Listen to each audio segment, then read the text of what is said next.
আমরা নিজেরা যা ভাইব্রেশন ইউনিভার্সকে পাঠাই এই আমাদের রোজকার দৈনন্দিন জীবনে, ঠিক সেই ভাইব্রেশনই কিন্তু রিফ্লেক্ট করে, প্রতিফলিত করে আমাদের জীবনে ইউনিভার্স ফেরত পাঠায় এবং সেটাই আমাদের জীবনের ধীরে ধীরে রিয়েলিটি হয়ে দাঁড়ায়, বাস্তব হয়ে দাঁড়ায়। বলা যায় সেই জীবনটাই আমরা কাটাই, যে ভাইব্রেশনটা আমরা ইউনিভার্সকে পাঠাই।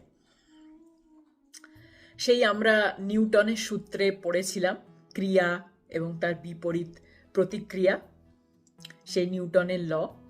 তো ঠিক সেরকমই ইউনিভার্সেরও সেই মানে ফিজিক্সের লয়ের মতো ইউনিভার্সেরও কিন্তু সেই নিজস্ব লটা রয়েছে, সেই নিয়মটা রয়েছে যে আমরা ইউনিভার্সকে যে ভাইব্রেশন পাঠাবো ইউনিভার্স সেটাই আমাদের রিফ্লেক্ট ব্যাক করে।